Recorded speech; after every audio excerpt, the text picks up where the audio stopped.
আসসালামু আলাইকুম, সবাইকে স্বাগতম। প্রিয় শিক্ষার্থী বন্ধুরা, আজকে আমি এই যে হেক্সাডেসিমেল সংখ্যা 53 16 ভিত্তিক হেক্সাডেসিমেল সংখ্যা, এই হেক্সাডেসিমেল সংখ্যাটির অক্টাল মান কীভাবে নির্ণয় করা যায় সহজভাবে আলোচনা করার চেষ্টা করব। একটি বিষয় বলে রাখি, হেক্সাডেসিমেল থেকে সরাসরি অক্টালে রূপান্তর করা যায় না। তো মাধ্যম হিসেবে আমরা বাইনারি নিতে পারি। কিভাবে? প্রথমে এই হেক্সাডেসিমেল সংখ্যা হতে বাইনারিতে রূপান্তর করব 4 বিট করে মান বসিয়ে, তারপর সেই বাইনারি হতে অক্টাল মান পাব। যা আমি পরের পেজে দেখাচ্ছি। এই যে লক্ষ্য করি 5 এবং 3 আমরা এখানে লিখে নিলাম। এবার এইগুলোর সমকক্ষ এখানে 4 বিট করে বাইনারি মান লিখব। 5-এর সমকক্ষ 4 বিট বাইনারি মান এখানে লিখব। 3-এর সমকক্ষ 4 বিট বাইনারি মান আমরা এইখানে লিখব। 4 বিট বাইনারি মান কত হবে তার জন্য আমরা এখানে একটু রাফ করে নিতে পারি যে 8421, এটা হচ্ছে 1, 1-এর দ্বিগুণ 2, 2-এর দ্বিগুণ 4, 4-এর দ্বিগুণ 8। এই কোড ধরে খুব সহজেই 4 বিট বাইনারি মান বের করতে পারি। যেমন এই কোড ধরে যদি আমি 5-এর মান বের করতে চাই, 5-এর মান বের করতে চাই, তাহলে দেখব এখানে কোনটা কোনটা যোগ করে 5 হচ্ছে। 4 আর 1 যোগ করে 5, 4 এবং 1 যোগ করে যেহেতু 5, তো 4 যেখানে আছে সেখানে 1 হবে, 1 যেখানে আছে সেখানে 1 হবে, বাকিগুলো শূন্য হবে। যে দুইটা যোগ করে 5 হচ্ছে তার মানে 1 দিব, বাকিগুলো শূন্য।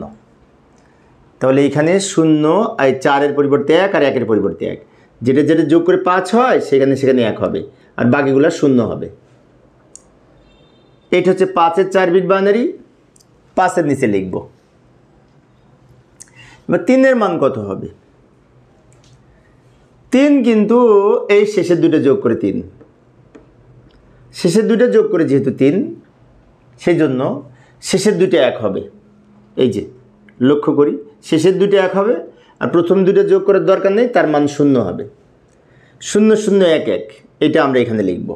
এখন অনেকের মনে হতে পারে বামের শূন্যের তো মূল্য নাই, না লিখলেও তো হয়। না, এখানে লিখতে হবে, কারণ এই 4 বিট যখন আমি এখানে লিখব তখন এই দুইটা শূন্য কিন্তু মাঝে পড়ে যাবে। যেমন এই যে লক্ষ্য করি, এই 4 বিট আমি এখানে লিখলাম, তাহলে এই যে এই বামে শূন্য ছিল, এই শূন্য কিন্তু এর সাথে মিল করে মাঝে পড়ে যাচ্ছে শূন্য। সেজন্য এই হেক্সাডেসিমেল থেকে বাইনারি করার সময় 4 বিট করে বাইনারি মান লিখব, কারণ হেক্সাডেসিমেল 4 বিটের কোড। বাইনারি মান তো পেলাম, কিন্তু আমরা তো অক্টালে রূপান্তর করব। এই বাইনারি হতে অক্টালে রূপান্তর করার জন্য এটাকে 3টা বিটে ভাগ করতে হবে, কারণ অক্টাল 3 বিটের কোড। তো আমরা এখানে একটা কথা লিখে নিতে পারি, এই যে উক্ত বাইনারি হতে অক্টাল নিম্নরূপ। এটা লিখলে ভালো হয়, কারণ এই ধরনের প্রশ্ন যদি 3 মার্কসের জন্য থাকে তাহলে একটু সাজিয়ে লিখলে নম্বর ভালো পাওয়া যায়। আচ্ছা, অক্টালে রূপান্তর করব এই বাইনারি হতে, তাই না? এখন এই বাইনারি হতে অক্টালে রূপান্তর করার সময় অক্টাল যেহেতু 3 বিটের কোড, সেজন্য 3টা বিটে ভাগ করব। এটি যদি পূর্ণ সংখ্যা, ডান থেকে বাম দিকে 3টা বিটে ভাগ করব। যেমন প্রথমে এটা লিখব 0 1 1, এটা আগে লিখব। তারপরে 0 1 0, এটুকু লিখব। তারপরে 0 1 লিখব। এখন 3টা বিটে ভাগ করতে যে দেখি এখানে 3 বিট হয় না। 3 বিট না হলে সর্ববামে যদি অতিরিক্ত 0 নিই, 3 বিট তৈরি করে এইভাবে নিতে পারি। বামে 0 নিলে মানের পরিবর্তন হয় না, সেজন্য সর্ববামে 0 নেওয়া যায় পূর্ণ সংখ্যার ক্ষেত্রে।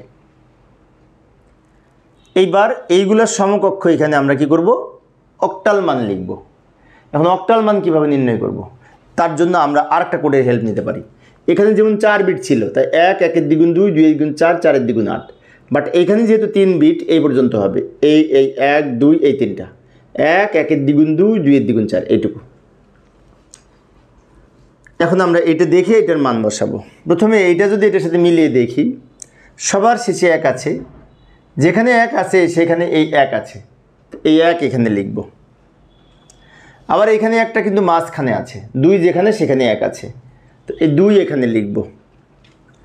এইখানে আবার শেষের দুইটা 1, শেষের দুইটা 1 মানে কি 2 যেখানে সেখানে 1, 1 যেখানে সেখানে 1, তাহলে 2 আর 1 যোগ করে 3 লিখব।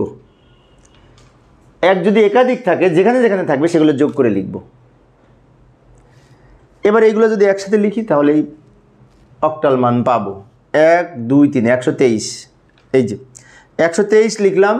তো 123 সংখ্যাটি কিন্তু এই যে অক্টাল সংখ্যা, সেজন্য আমরা এখানে অক্টালের ভিত্তি 8 লিখব, কারণ অক্টাল সংখ্যার ভিত্তি হচ্ছে 8।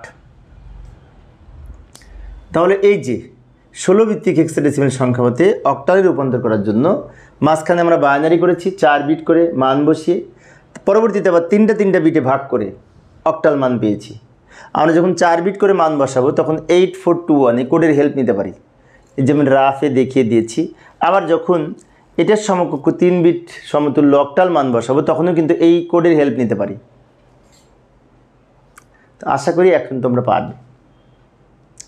তো প্রিয় শিক্ষার্থী বন্ধুরা, আমার আজকে যে অঙ্কটা আমি সমাধান করেছি অনুরূপ আরেকটা অঙ্ক আমি তোমাদের সামনে বাড়ির কাজ হিসেবে উপস্থাপন করলাম। এই যে 54 16 ভিত্তিক হেক্সাডেসিমেল সংখ্যা, এই হেক্সাডেসিমেল সংখ্যাটির অক্টাল মান কত হবে আমি যেভাবে নির্ণয় করেছি ওইভাবে সমাধান করে উত্তর কত হবে কমেন্টসে জানানোর চেষ্টা করবে। আশা করি তোমরা পারবে। তো আজকে এই পর্যন্তই। আমি অবশ্য শিক্ষার্থীদের অনুরোধে অল্প অল্প করে ছোট ছোট করে আলোচনা করার চেষ্টা করি, যাতে শিক্ষার্থীরা বোরিং ফিল না করে। পরিশেষে সবাই ভালো থাকবে এবং সুস্থ থাকবে এই কামনায় খোদা হাফেজ।